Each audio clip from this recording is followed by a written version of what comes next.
السلام على سيدنا رسول الله محمد بن عبد الله وعلى آله وصحبه ومواله.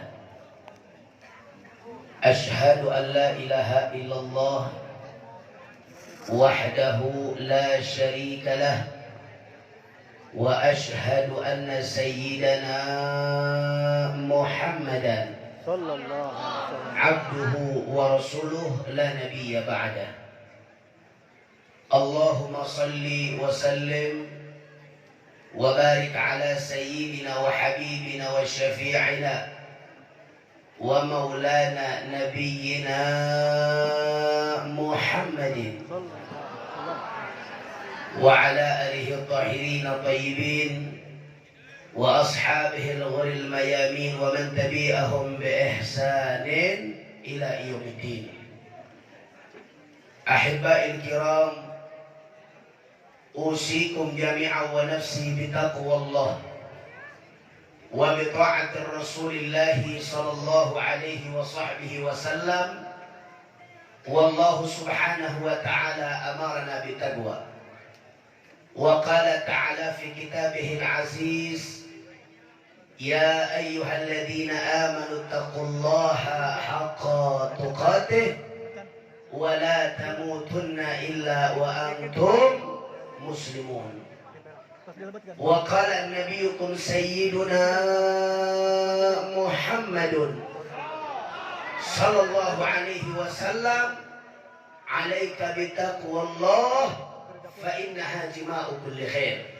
صدق الله وصدق رسول الله صلى الله عليه وسلم، فبلغ الرسالة وأدى الأمانة ونصح الأمة وجاهد في سبيل الله حق جهاده. فنسأل الله سبحانه وتعالى أن يجعلنا جميعا من المتقين، آمين، ويدخلنا جنته جنة النعيم بحق سيد المرسلين، والحمد لله رب العالمين. تقبل الله منا ومنكم فتقبل يا كريم.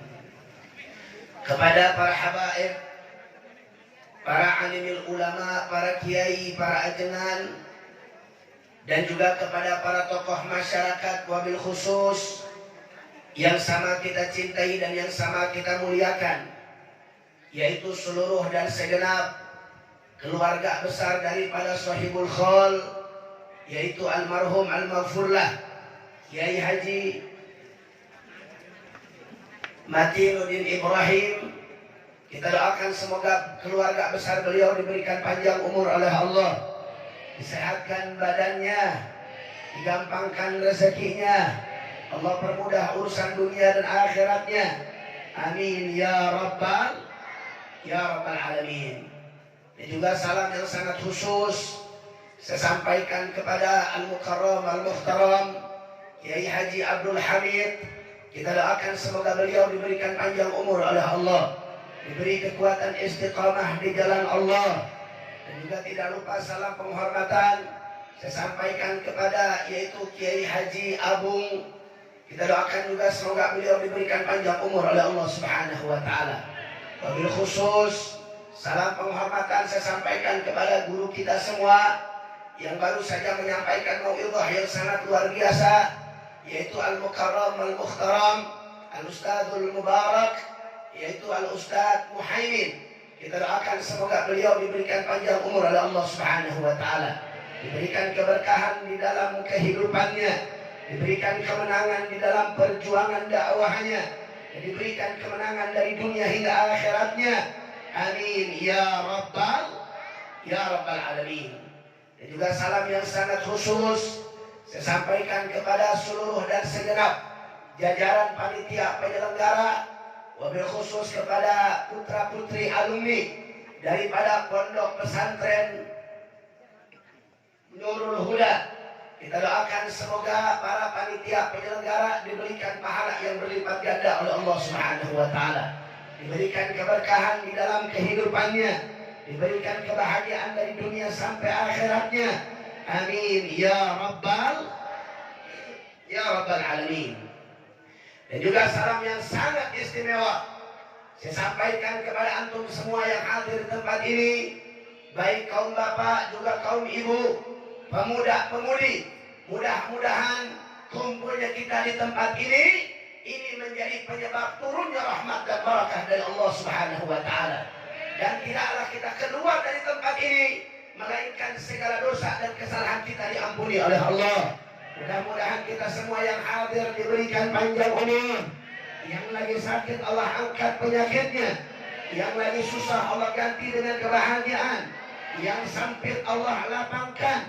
Pemuda-pemudi yang belum dapat jodoh Allah dekatkan jodohnya. Yang baik, yang soleh dan solehah. Yang terpenting kelak kita semua mati dalam keadaan husnul khatimah.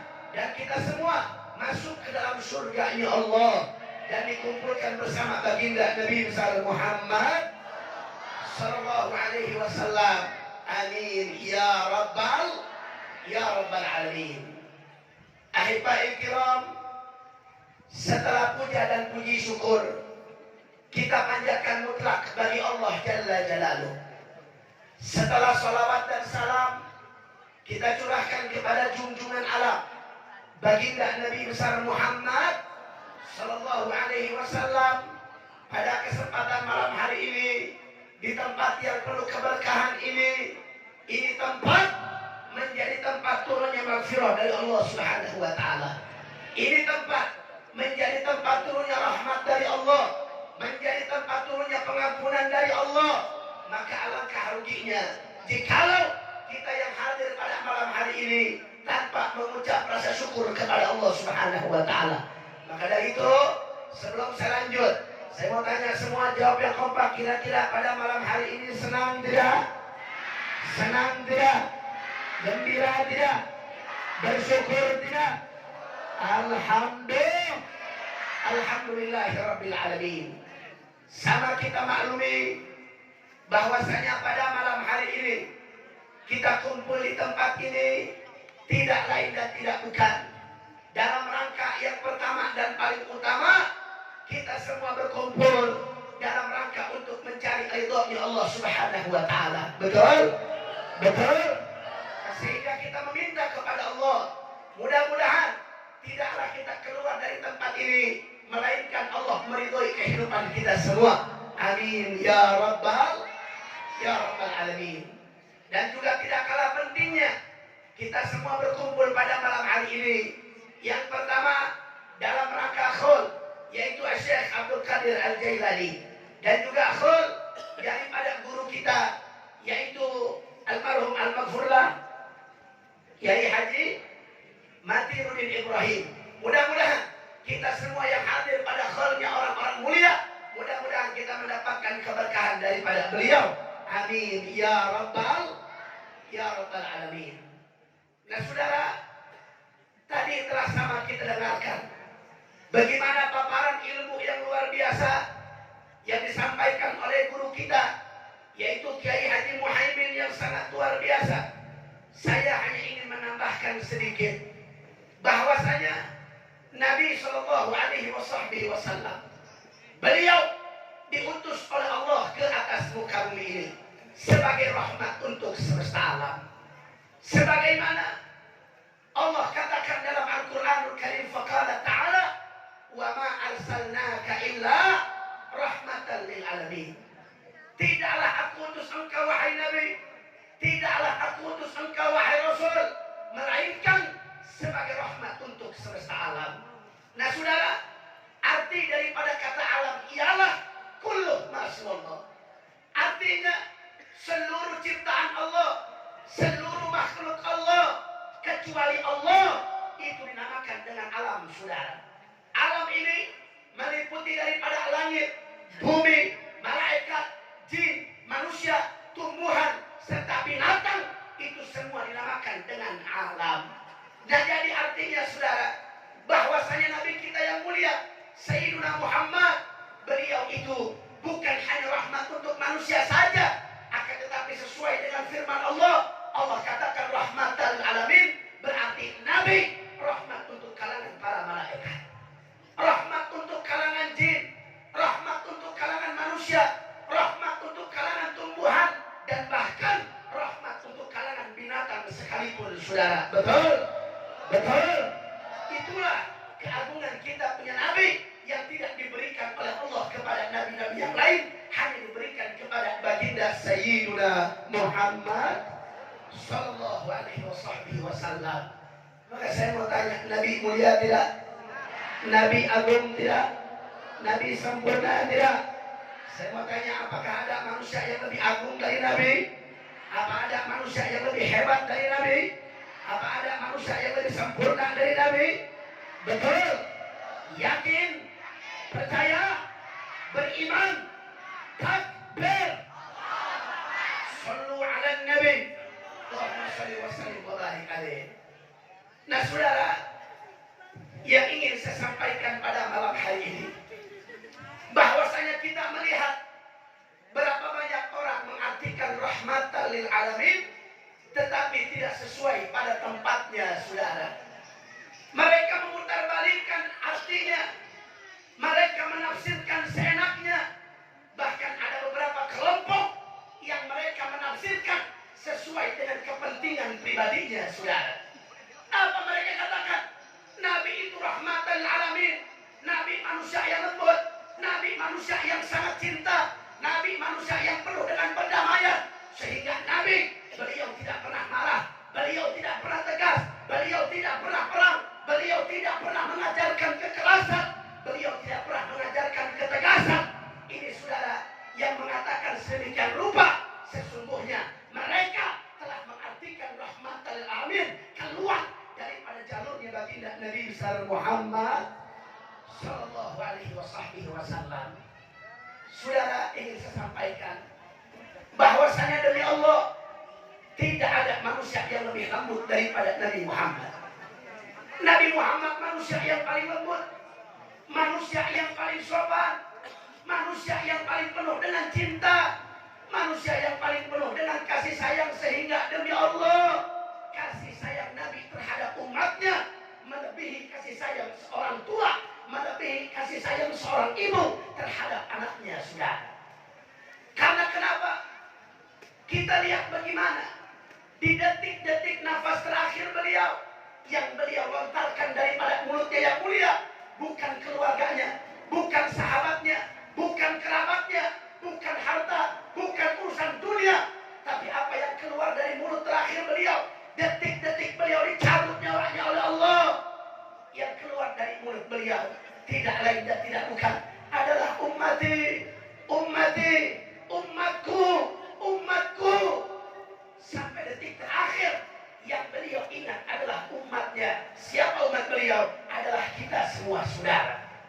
Sehingga tidak ada manusia yang lebih cinta terhadap manusia kecuali baginda Nabi besar Muhammad sallallahu alaihi wasallam. Mereka katakan Nabi lembut, ya, demi Allah tidak ada manusia yang lebih lembut daripada baginda Nabi besar Muhammad. Mereka katakan Nabi manusia yang paling sopan, demi Allah tidak ada manusia yang lebih sopan dari Nabi. Mereka katakan Nabi Muhammad manusia yang paling bijaksana, demi Allah saya katakan saudara, tidak ada manusia manapun yang bijaksananya melebihi kebijakan baginda Nabi besar Muhammad sallallahu alaihi wasallam. Akan tetapi saudara, walaupun seperti itu, tidak bisa kita artikan rahmatan lil alamin untuk diam terhadap kemunkaran dan kebatilan, saudara. Mereka mengatakan Islam agama damai, Islam agama yang penuh dengan cinta, sehingga kalau ada yang hina Nabi, nggak usah kita marah. Ada yang hina Nabi, nggak usah kita protes. Biarkan saja, karena Nabi dulu Nabi dihina, Nabi biarkan. Nabi dulu dicaci maki, Nabi biarkan. Nabi dulu dihina, Nabi maafkan. Iya, itu urusan pribadi Nabi, sehingga itu menjadi hak Nabi untuk memaafkan orang yang mencacinya, saudara. Betul?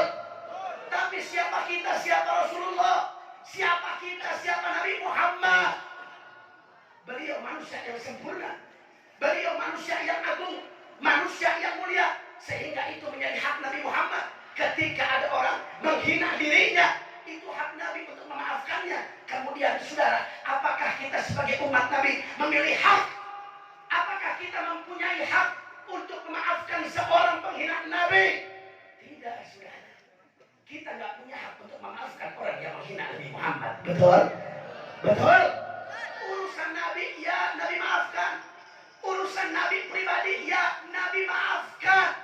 Tapi saudara ingat, sebagaimana yang dikatakan oleh Imam Abdurrahman Ad-Dibai, Syekh Abdurrahman Ad-Dibai, pengarang kitab Maulid Tiba, yang sering kita baca maulidnya, apa beliau katakan menyifati Nabi Muhammad? Beliau katakan, saudara, wa ya'fu 'anil dhanbi idza kana bihaqqihi wa sababihi, wa idza tuyi'a haqqullah lam yakun ahadun lighadabi. Apa Nabi katakan, saudara? Ya, Syekh Abdurrahman Ad-Dibai katakan, beliau katakan, coba anak-anak jangan rapi. Nabi katakan, Syekh Abdurrahman Ad-Dibai mengatakan menyifati Rasulullah. Apa kata beliau? Wa ya'fu 'anil dhanbi idza kana bihaqqihi wa sababihi. Nabi Muhammad itu selalu memaafkan untuk orang-orang yang mengganggu pribadinya, mencaci dirinya, yang mengganggu kehidupan pribadinya. Nabi selalu memaafkannya, saudara. Nabi selalu membalas dengan kebaikan. Tidak pernah beliau membalas cacian dengan cacian, hinaan dengan hinaan. Itu untuk urusan pribadi Nabi. Tapi jangan lupa, saudara, apa Syekh Abdurrahman Ad-Dibai katakan, wa idza du'i'a haqqullah lam yakun ahadun lighadabi. Tapi manakala ada orang yang mengganggu agama, menghina Allah, menghina agama, menghina Islam, mencaci maki Islam, menghina Islam, merendahkan Islam, lam yakun ahadun lighadabi. Demi Allah, tidak ada makhluk manapun yang sanggup untuk melerai para nabi, saudara. Takbir.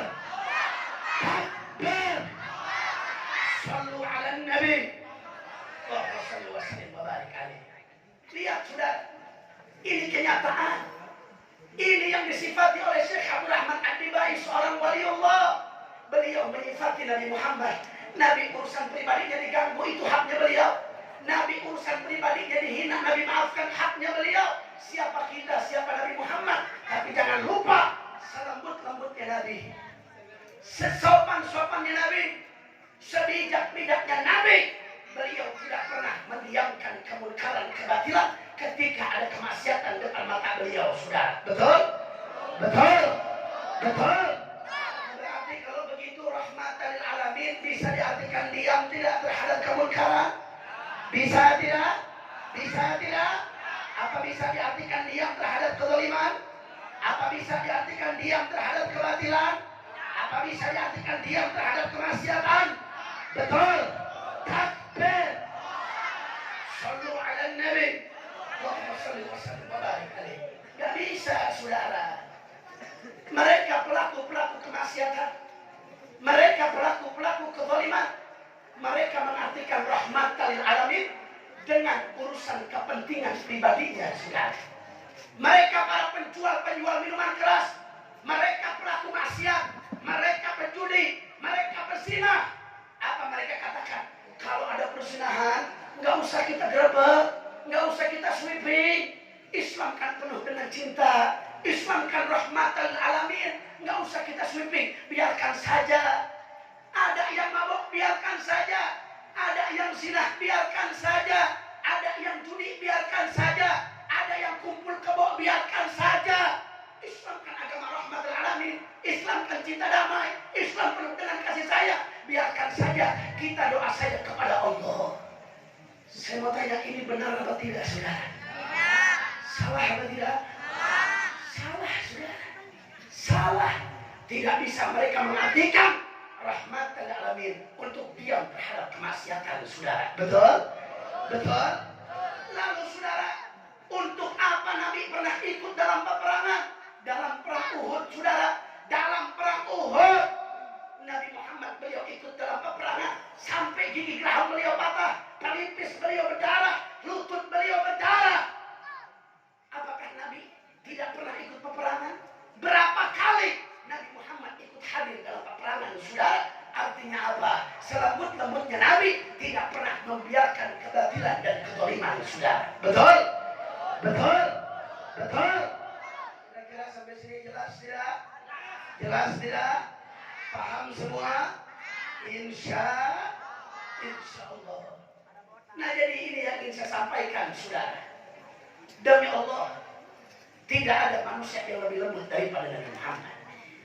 Tidak ada manusia yang lebih sopan daripada Nabi Muhammad. Sehingga apa saudara? Kelembutan dan ketegasan itulah yang diwarisi oleh baginda Nabi besar Muhammad Sallallahu Alaihi Wasallam. Sehingga saudara, yang namanya lembut dan tegas tidak bisa dipisahkan dalam urusan agama saudara. Tidak bisa. Yang lembut itu pun warisan Nabi Muhammad. Yang lembut dalam berdakwah itu adalah warisan dari Rasulullah. Yang tegas dalam berdakwah itu pun warisan dari Rasulullah. Sehingga yang lembut tidak bisa kita salahkan, dan yang tegas pun tidak bisa kita salahkan saudara. Betul? Kita lihat bagaimana sahabat Nabi Muhammad, bagaimana kepribadian sahabat Rasulullah. Saudara, Sayyidina Abu Bakar As-Siddiq radhiyallahu ta'ala anhu, beliau sahabat yang penuh dengan cinta, sahabat yang luar biasa penuh kasih sayang, sahabat yang sangat lembut. Apakah Nabi memprotes kelembutan Sayyidina Abu Bakar? Tidak, saudara. Nabi tidak pernah memprotes kelembutan Sayyidina Abu Bakar. Tapi di sisi lain, jangan lupa saudara, ada sahabat yang perkasa, ada sahabat yang luar biasa, yang dikatakan dalam hadis bahwasanya ketika setan berpapasan dengan ini sahabat di salah satu gang, setan akan lari terbirit-birit, dia akan cari gang yang lain. Siapa dia? Kalau bukan Sayyidina Umar bin Khattab. Sayyidina Umar bin Khattab, beliau tegasnya sahabat, hebatnya sahabat, beliau keras terhadap kemungkaran, keras terhadap kemaksiatan, tidak bisa membiarkan kezaliman. Apakah Nabi protes? Apakah Nabi protes dengan ketegasannya? Apakah Nabi larang dengan ketegasannya? Demi Allah, tidak. Karena kenapa saudara? Dalam agama membutuhkan kelembutan dan ketegasan saudara. Betul? Karena kenapa? Ada orang yang gak bisa diajak dengan tegas, makanya ada dia kelembutan. Kemudian ada juga orang yang gak mempan diajak dengan lembut, bisanya dengan ketegasan. Itulah makanya Nabi mewarisi akhlak lembut dan tegas saudara. Sehingga saya ingin himbau kepada para penceramah, kepada para dai, kepada para kiai, mohon maaf, ketika kita membicarakan tentang sifat Nabi Muhammad, ceritakan beliau secara sempurna. Sekarang kita lihat Pak Bu, berapa banyak orang yang menceritakan Nabi Muhammad hanya kelembutannya saja. Dia ceritakan tentang kelembutan Rasulullah, tapi meninggalkan ketegasan Nabi. Ini yang terjadi di sekitar kita, saudara. Kemudian begitu pun sebaliknya, berapa banyak orang yang ceramah dengan tegas, yang suaranya lantang, tapi mereka melupakan kelembutan Nabi Muhammad. Gak bisa, saudara. Lembut dan tegas adalah sifat yang diwarisi oleh baginda Nabi besar Muhammad Sallallahu Alaihi Wasallam. Yang dakwah dengan lembut, yang dakwah dengan lembut teruskan, karena itu adalah warisan Nabi. Yang dakwah dengan tegas teruskan, itu pun warisan dari Rasulullah. Jangan pernah kita menyalahkan kelembutan dan ketegasan, saudara. Betul? Saya mau tanya, yang dakwah lembut salah tidak? Tidak. Dijawab yang kompak, yang dakwah lembut salah tidak? Tidak. Salah tidak? Yang dakwah dengan tegas salah tidak? Tidak. Salah tidak? Tidak, saudara. Kita lihat di Indonesia, ada dua sosok yang sangat luar biasa. Sosok ulama habaib yang mencirikan kedua daripada akhlaknya Nabi Muhammad. Di Indonesia, ulama habaib yang berdakwah dengan kelembutan luar biasa, dengan penuh cinta, penuh kasih sayang. Siapa lagi saudara yang kita kenal, yang namanya luar biasa, almarhum al-maghfurlah Al-Habib Munzir bin Fuad Al-Musawa. Beliau berdakwah dengan lembut, beliau menebarkan kasih sayang, menebarkan kecintaan. Apakah beliau salah? Tidak. Karena kenapa? Karena kelembutan itu beliau ambil daripada Rasulullah. Tapi jangan lupa saudara, di Indonesia ada sosok ulama yang luar biasa, yang gagah perkasa, penuh wibawa, yang menyampaikan ilmu agama, yang menyampaikan syariat Nabi, yang demi Allah beliau tidak pernah diam terkala ada kemungkaran, ada kezaliman, ada kebatilan, ada kemaksiatan. Beliau berdakwah dengan lantang, beliau berdakwah dengan tegas, beliau marah karena Allah, beliau tegas karena Allah. Siapa saudara? Tidak lain, tidak bukan, adalah imam besar kita, Al-Habib Muhammad Rizik bin Husain bin Syahab. Beliau berdakwah dengan ketegasan. Saya mau tanya, apakah dakwah beliau salah? Apa dakwah beliau salah? Tidak. Karena kenapa? Karena ketegasan yang beliau ambil. Beliau ambil dari mana? Beliau ambil ketegasan tersebut daripada Sayyidina Muhammad sallallahu alaihi wasallam. Makanya yang dakwah dengan lembut teruskan dakwah. Yang dakwah dengan tegas teruskan, yaitu tegasnya dengan syarat jangan pernah marah kecuali atas Allah Subhanahu wa taala. Tegas kalian untuk Allah, marah kalian untuk Allah. Ini yang diajarkan oleh baginda Nabi besar Muhammad sallallahu alaihi wasallam. Makanya saudara, jangan pernah kita menyalahkan yang lembut. Betul?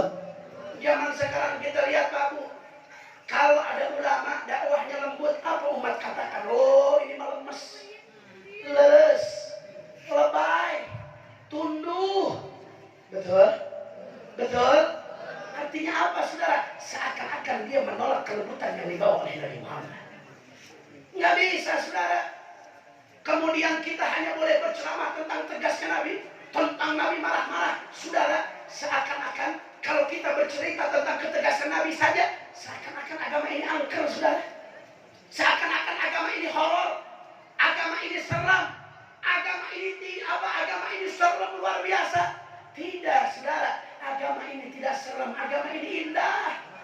Makanya diperlukan adanya kelembutan saudara. Betul? Betul? Begitupun sebaliknya, yang ceramah dengan lembut, tolong jangan pernah lupakan ketegasan Nabi Muhammad. Kalau ceramah lembut saja, melupakan ketegasan Nabi, seakan-akan agama ini melempem sudah. Seakan-akan agama ini nggak punya harga diri. Seakan-akan agama ini nggak punya marwah. Agama ini nggak punya kekuatan. Dia ceramah udah, kalau ada orang yang hina Nabi biarkan saja, maafkan saja. Nah, agama Islam harga dirinya tinggi saudara, sehingga Allah mengatakan agama yang paling diridhoi adalah agama Islam. Allah yang mengatakan bahwa agama Islam agama yang diridhoi. Berarti saya mau tanya, harga diri Islam mahal tidak? Harga diri Islam mahal tidak? Harga diri Islam mahal tidak?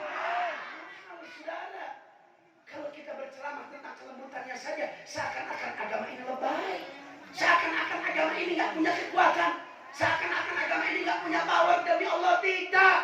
Makanya saya katakan, ketegasan dan kelembutan tidak bisa dipisahkan dalam syariat baginda Nabi besar Muhammad sallallahu alaihi wasallam. Kira-kira sampai sini jelas tidak? Jelas tidak? Makanya saya himbau, yang lembut jangan pernah menyalahkan yang tegas. Betul? Yang lembut jangan pernah menyalahkan yang tegas. Begitupun sebaliknya, yang tegas tidak boleh untuk menyalahkan yang lembut. Sudah, betul? Lembut dan tegas adalah akhlak yang diwarisi oleh baginda Nabi besar Muhammad sallallahu alaihi wasallam. Kira-kira sampai sini jelas tidak? Jelas tidak? Insya Allah. Jam berapa nih? Jam 11:30, Bu. Dipanggil Pak Habib jawabnya, wih kurang ajar. Masya Allah. Bu. Sehat Kamang? Kader? Ngalamu nyamuk? Alhamdulillah. Jam 11:30 mau lanjut? Lanjut apa udah? Masih semangat? Bapak-bapaknya nih saya mau tanya, masih semangat? Pemuda masih semangat pemuda? Siap ngaji? Siap sampai malam? Betul? Saya mau lihat semangatnya semua. Semangatnya saya mau lihat. Salawat kepada Nabi. Kalau salawatnya kencang berarti masih pada semangat. Saya mau lihat. Sallu ala Nabi. Sallu ala Nabi. Sallu ala Muhammad. Alhamdulillah. Masih semangat? Siap lanjut? Betul? Masih semangat? Semua angkat tangannya, takbir. Sallu ala Nabi. Nah jadi saudara, itulah akhlak yang diwarisi oleh baginda Nabi besar Muhammad Sallallahu Alaihi Wasallam. Karena saudara, Allah mengatakan dalam Al-Quranul Karim, laqad kana lakum fi Rasulillahi uswatun hasanah. Telah ada pada diri Nabi kalian, yaitu suri tauladan yang baik dalam setiap aspek kehidupan saudara. Makanya jadikan Nabi sebagai pedoman, jadikan Nabi sebagai yaitu idola, jadikan Nabi sebagai panutan. Jangan pernah jadikan idola selain baginda Nabi besar Muhammad Sallallahu Alaihi Wasallam. Saya mau tanya, berarti yang diajari oleh Akhadaib dari akhlak Nabi bagus tidak? Bagus tidak? Akhlak Nabi bagus tidak? Saudara, kita sedikit berbicara tentang akhlaknya baginda Nabi besar Muhammad. Allah Subhanahu wa Ta'ala mengatakan dalam Al-Quran, apa kata Allah? Allah katakan, faqala ta'ala wa innaka la'ala khuluqin azim. Sadaqallahul azim. Allah katakan, sesungguhnya engkau wahai Nabi, sesungguhnya engkau wahai Rasul, betul-betul memiliki akhlak yang sangat baik, akhlak yang sangat luhur, akhlak yang sangat agung. Sehingga saudara, tidak ada akhlak yang lebih agung daripada akhlaknya baginda Nabi besar Muhammad. Andaikan kita lihat ada orang bagus akhlaknya, kita lihat ada orang sopannya bagus, budi pekertinya indah, demi Allah, sebagus-bagusnya akhlak itu orang, itu hanya setitik daripada akhlaknya baginda Nabi besar Muhammad Sallallahu Alaihi Wasallam. Kira-kira jelas tidak? Jelas tidak? Jadi akhlaknya Nabi di atas segala akhlak. Enggak ada akhlak yang lebih daripada akhlaknya Rasulullah. Betul? Sehingga saudara, Nabi mengatakan dalam hadisnya, apa Nabi katakan? Innama bu'ithtu liutammima makarimal akhlak. Sesungguhnya aku diutus oleh Allah hanya untuk menyempurnakan kemuliaan akhlak. Makanya jadikan Nabi sebagai pedoman, maka akhlak kita akan baik, saudara. Betul? Siapa yang ingin akhlaknya bagus, tiru Rasulullah. Yang pengen nyari akhlak yang paling baik, tiru Rasulullah. Dalam kehidupan beliau adalah akhlak yang sangat luar biasa. Sehingga saudara, dulu yaitu para sahabat radhiyallahu ta'ala anhum, mereka itu penasaran dengan akhlak Nabi, mereka penasaran dengan akhlak Rasul, mereka pengen tahu bagaimana akhlaknya Nabi. Akhirnya saudara, apa yang mereka lakukan? Mereka saking penasaran dengan akhlaknya Nabi, mereka memberanikan diri bertanya kepada istrinya Nabi, tidak lain tidak bukan adalah Sayyidatuna Aisyah radhiyallahu ta'ala anha. Apa sahabat saudara? Kenapa sahabat tanya kepada istrinya Nabi? Nggak mau dapat kabar dari orang lain. Kenapa? Karena saudara, yang tahu jelek buruknya seorang suami adalah istri. Suami nggak bisa bohong depan istri, saudara. Betul? Mau belagak bagus depan istri tahu jeleknya, saudara. 24 jam bangun tidur sampai bangun tidur, istri tahu kejelekan dan keburukan, kejelekan dan bagusnya seorang suami. Betul? Makanya sahabat pintar luar biasa. Sahabat pengen cari tahu akhlaknya Nabi, nggak mau dari orang lain, tapi pengen tahu dari orang yang 24 jam mengetahui kehidupan Nabinya. Sudah. Siapa dia? Istrinya Rasulullah, yaitu Sayyidatuna Aisyah radhiyallahu ta'ala anha. Apa mereka katakan? Ya Aisyah, ya Ummul Mukminin, kaifa kana khuluqun Nabi sallallahu alaihi wasallam. Wahai Aisyah, wahai Ummul Mukminin, bagaimana sih akhlak Nabi? Sebagus apa sih akhlak Nabi? Sehebat apa sih akhlaknya Nabi? Akhirnya saudara, dijawab oleh Sayyidatuna Aisyah dengan jawaban yang ringkas, jelas, singkat, tapi padat. Beliau hanya menjawab sedikit kalimat, akan tetapi dari sedikit kalimat tersebut mengandung makna bagaikan lautan tanpa daratan, saudara. Apa beliau jawab?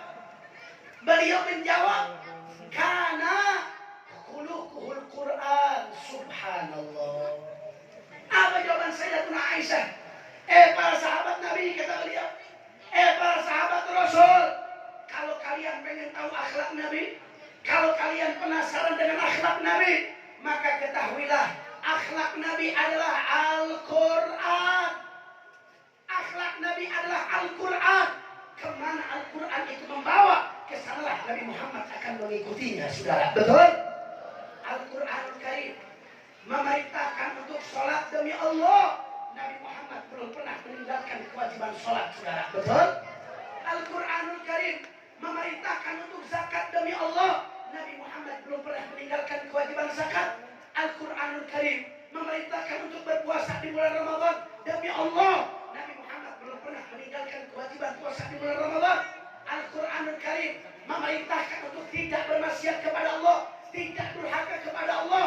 Saudara, demi Allah, jangankan Nabi bermaksiat, jangankan Nabi durhaka, jangankan Nabi bermaksiat, demi Allah, terlintas saja dalam benak hatinya untuk maksiat kepada Allah tidak pernah terjadi seumur baginda Nabi besar Muhammad.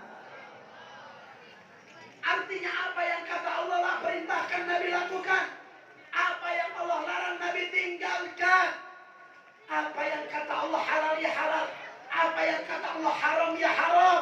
Beliau tidak pernah mengharamkan yang halal, apalagi menghalalkan yang haram, saudara. Betul? Itulah akhlaknya baginda Nabi besar Muhammad. Kalau Allah sudah katakan hak ya hak, kalau Allah sudah katakan batil ya batil, tidak ada konsekuensi apapun, tidak ada apapun yang bisa menyebabkan Nabi untuk menghalalkan yang haram, apalagi mengharamkan yang halal, saudara. Betul? Kalau kata Allah halal ya halal, kalau kata Allah haram ya haram, beliau menyampaikan apa yang sesuai yang disampaikan oleh Allah Subhanahu wa taala. Karena kenapa? Karena akhlaknya baginda Nabi besar Muhammad sallallahu alaihi wasallam. Maka saya mau tanya sekali lagi, akhlak Nabi indah tidak? Akhlak Nabi bagus tidak? Akhlak Nabi sempurna tidak? Siap tiru akhlak Rasulullah? Siap jadikan pedoman akhlak Nabi? Siap tiru akhlak Rasulullah? Sallu ala Nabi. Allahumma salli wa sallim wa barik alaihi. Sehingga saudara, imam besar kita Al-Habib Muhammad Rizieq bin Husain bin Syahab, beliau menghimbau, mengajak kepada kita semua umat Islam yang ada di negara Indonesia khususnya. Apa himbauan beliau? Beliau mengajak kepada kita untuk revolusi akhlak. Betul? Betul? Saya mau tanya, beliau himbau revolusi akhlak, bagus tidak? Bagus tidak? Bagus tidak? Tapi saudara, ada aja orang yang gak suka dengan revolusi akhlak. Betul? Dengan revolusi seakan-akan ada pertumpahan darah. Dengan revolusi seakan-akan ada peperangan. Tidak. Apa yang beliau himbau bukan revolusi untuk menurunkan pemerintah. Tidak. Beliau ajak kepada kita untuk revolusi akhlak. Umat yang sering meninggalkan sholat, rubah akhlaknya. Revolusi akhlaknya. Dari sering meninggalkan sholat menjadi rajin sholat, itu namanya revolusi akhlak. Yang suka maksiat, tinggalkan maksiatnya. Tinggalkan maksiat, jalankan ketaatan. Saya mau tanya, bagus tidak? Yang suka maksiat, tinggalkan maksiat, menjalankan ketaatan, itu namanya revolusi akhlak. Yang suka tenggak minuman keras, saya mau tanya, pemuda bapak-bapak yang suka tenggak minuman keras ada tidak? Yang suka mabok-mabokan ada tidak? Yang suka narkoba ada tidak? Ada, saudara. Beliau himbau, beliau ajak, dari suka tenggak minuman keras, tinggalkan minuman kerasnya, jangan lagi bermaksiat. Saya mau tanya, bagus tidak? Bagus tidak? Itu namanya revolusi akhlak. Yang suka judi, tinggalkan judinya. Yang suka berzina, jangan lagi zina. Itu namanya revolusi akhlak. Kemudian saya mau tanya, apa salahnya revolusi akhlak? Mengajak manusia dari kemaksiatan menuju ketaatan. Saya mau tanya, salah tidak? Salah tidak? Beliau juga himbau kepada para pemerintah, kepada para pejabat yang tidak adil keadilan. Saya mau tanya, bagus tidak? Bagus tidak? Revolusi akhlak. Dari tidak adil melakukan keadilan, dari kezaliman melakukan ketidakkezaliman. Bagus tidak? Bagus tidak? Makanya saya mau tanya, siap melakukan revolusi akhlak? Siap terapkan revolusi akhlak? Siap terapkan revolusi akhlak? Siap revolusi akhlak? Takbir! Sallu ala Nabi. Apa salahnya? Beliau nggak minta yang macam-macam. Beliau hanya mengajak kita untuk taat kepada Allah. Para pejabat kembali ke jalan Allah. Dari ketidakadilan melakukan keadilan. Dari zalim tinggalkan kezalimannya. Apa salahnya beliau? Sampai beliau dikejar-kejar luar biasa, saudara. Betul? Betul? Sampai sekarang semua dunia sudah tahu bagaimana ketidakadilan yang terjadi di negeri kita, saudara. Beliau Al-Habib Muhammad Rizik bin Hussein bin Sahab. Beliau pada malam hari ini, semenjak malam kemarin, beliau sudah berada di sel tahanan Polda Metro Jaya, saudara. Saya mau tanya, apa kesalahan beliau? Apa beliau merampok? Apa beliau bandar narkoba? Apa beliau korupsi? Tidak. Beliau mengajak kita revolusi akhlak, jangan berlaku tidak adil, jangan melakukan kezaliman. Hanya itu yang beliau inginkan. Tapi kenapa beliau sampai harus masuk dalam sel tahanan? Bahkan saudara, gara-gara melanggar protokol kesehatan, beliau didenda 50 juta. Tapi beliau bayar cash. Beliau bayar cash 50 juta. Gara-gara protokol kesehatan, sampai harus ada 6 nyawa yang melayang, saudara. Hukum apa ini, saudara? Ini yang terjadi di negeri kita. Na'udzubillah. Masya Allah, beliau nggak ngajak kita untuk perang. Beliau nggak ngajak kita untuk berontak kepada pemerintah. Tidak. Dalam Ahlus Sunnah wal Jamaah, berontak kepada pemerintah yang sah, laisa minna Ahlus Sunnah. Itu bukan ajaran Ahlus Sunnah, saudara. Betul? Nggak boleh. Kita Ahlus Sunnah wal Jamaah harus tetap patuh, sami'na wa ata'na kepada pemerintah yang sah selama mereka tidak yaitu melanggar daripada syariat Allah dan syariat Nabi, saudara. Betul? Betul? Artinya enggak, saudara. Kita nggak boleh berontak sama pemerintah yang sangat boleh, haram. Saya katakan siapapun yang ingin berontak terhadap pemerintah nggak boleh, haram. Bukan golongan Ahlus Sunnah, saudara. Betul? Betul? Tapi walaupun begitu, saudara, walaupun kita tidak boleh berontak, tapi itu bukan menjadi dalil untuk kita diam terhadap kemaksiatan, saudara. Betul. Bukan menjadi dalil untuk kita diam terhadap kezaliman, diam terhadap kemunkaran, diam terhadap kebatilan. Tidak. Ada kezaliman kita lawan, saudara. Ada ketidakadilan kita lawan, ada kemaksiatan kita lawan. Nggak bisa, saudara, kita diam terhadap kemunkaran, kemaksiatan dan kezaliman, saudara. Betul? Betul? Demi Allah, musuh kami umat Islam bukan polisi, saudara. Betul? Musuh kita bukan polisi. Kami cinta, kami taat kepada para polisi. Musuh kita bukan polisi. Musuh kita bukan TNI. Musuh kita bukan pemerintah. Musuh kita bukan menteri. Musuh kita bukan presiden. Seperti apa yang beliau sampaikan, Habib Rizik sampaikan, musuh kita adalah kemaksiatan, saudara. Musuh kita adalah kezaliman. Musuh kita adalah ketidakadilan. Itu adalah musuh kita yang nyata, saudara. Betul? Sehingga siapapun yang melakukan kemaksiatan adalah musuh kami. Siapapun yang melakukan kezaliman adalah musuh kami. Siapapun yang melakukan ketidakadilan, maka itu adalah musuh kami, saudara. Betul? Siapapun orangnya, mulai rakyat sampai pejabat, dari mulai santri sampai kiai, siapapun yang melakukan kezaliman, maka itu adalah musuh bagi kita, saudara. Betul? Artinya apa? Kalau ada polisi yang bagus, apakah musuh kita? Bukan. Ada TNI yang bagus, apakah musuh kita? Bukan. Polisi, TNI wajib kita taati, wajib kita hormati, karena itu adalah pemerintah yang sah, yang wajib untuk kita hormati, saudara. Betul? Tapi demi Allah, manakala mereka melanggar syariat, manakala melanggar aturan Allah, mengkriminalisasi ulama, demi Allah, itu tidak kita boleh taat. Kalau mereka melanggar syariat, wajib untuk kita melawannya, saudara. Betul? Betul?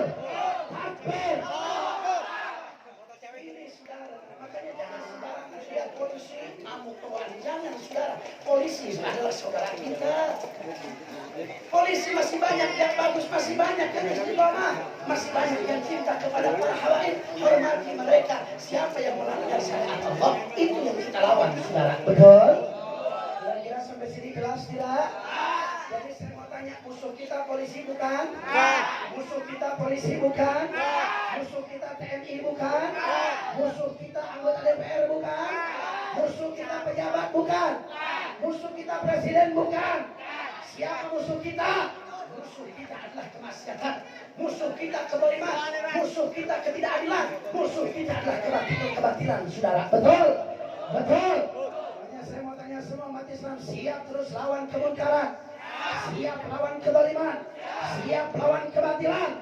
Saudara, sesuai amanat imam besar kita, beliau sebelum berangkat ke Polda Metro Jaya, beliau sampaikan kepada kami semua, kepada kita semua. Apa beliau sampaikan? Pesan beliau, apa kata beliau? Kalau Anda ditahan, kalau Anda dibunuh, perjuangan jangan pernah lelah, perjuangan jangan padam, perjuangan harus lebih kencang, saudara. Betul? Saya mau tanya, siap terus berjuang, siap katakan yang hak itu hak, siap katakan yang batil itu batil, siap lawan kezaliman, siap lawan kemunkaran. Takbir, takbir.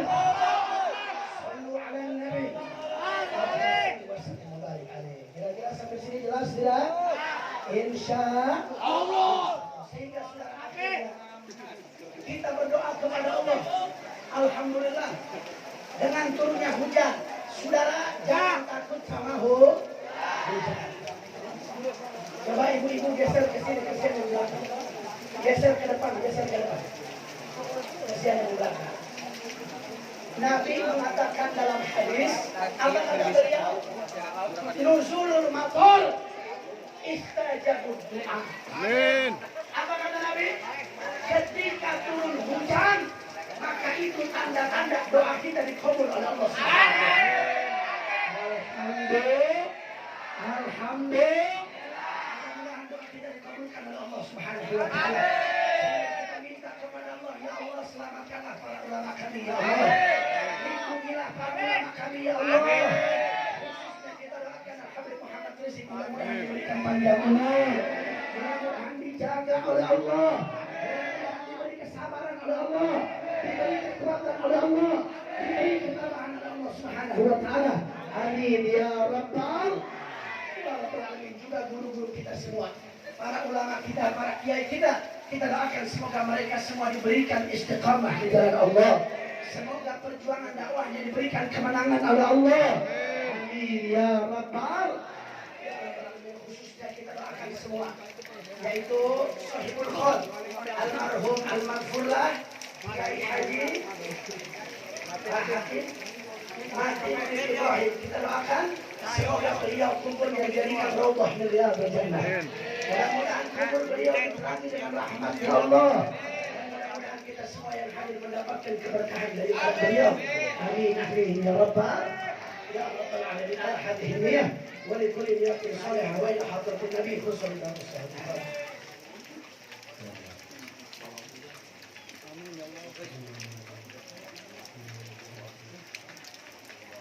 وصلهم وفرحهم ومنهم لنا جميعا. الله يغفر لهم ويرحمهم ويعلي درجاتهم في الجنه. امين. ويوصلنا باسرارهم وعلومهم وبركاتهم في الدنيا والاخره. ان الله يتغشه برحمه والمغفره. الفاتحه. بسم